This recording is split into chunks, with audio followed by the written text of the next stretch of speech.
doing my presentation on history and ice. So that sounds a little vague, but what I mean by that is not anything recent. It's more like archaeology / which I'm super interested in. Would be my degree if they made any money. So fortunately, they don't.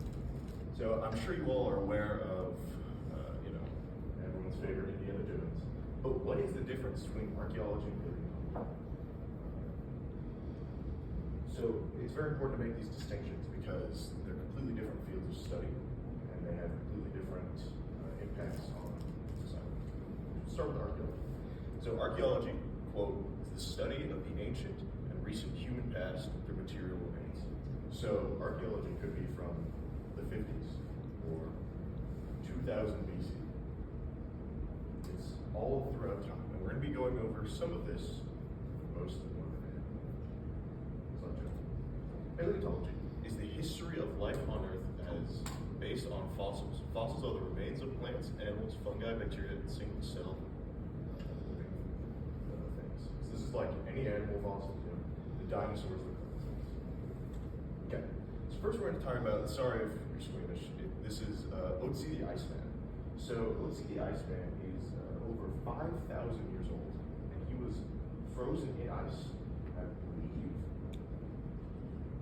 Siberia. Yes. No, sorry. He was found in the Alps, so near Switzerland and Italy. He's over 5,000 years old, and we have a lot of information about how well preserved his body was. We even know what was inside his stomach when he died. So he ate a lot of grains and other things. He also ate a lot of medicine, some herbs and such in his stomach. So he's very well preserved. He's one of the best ancient bodies that we have. And I think he was like in his Middle Ages. Some more details about this.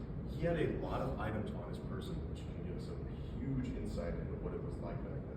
So he had a little flint dagger, as you can see right there, a sack, like a knapsack of some variety, a backpack, proto backpack. That's so cool. He also had a bunch of like needles and threads and stuff to make things. So I think that's super interesting. Unfortunately, the cause of his death was not as cool as the scientific discovery. He was shot in the back of his shoulder, with an arrow, left to die.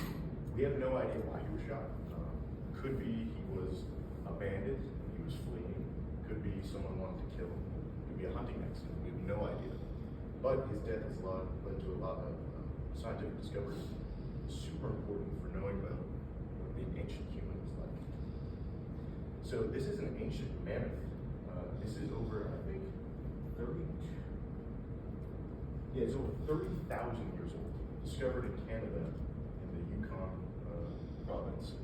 So this ancient woolly mammoth is super important, not only because they're trying to clone it, because its DNA is so well preserved.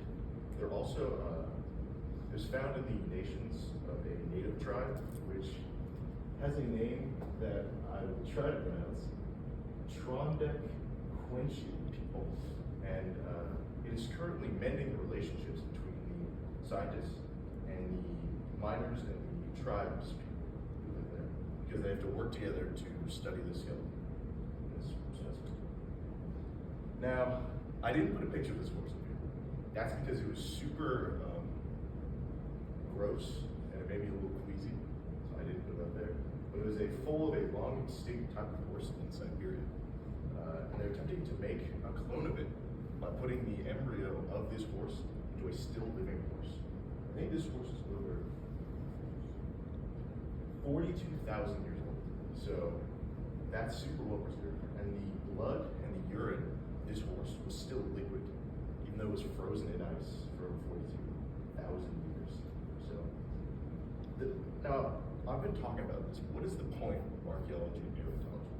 Well, these help us learn more about our past. And it's important to know about our past so we can study it and maybe bring back some of these animals over the long run. Thank you. That's my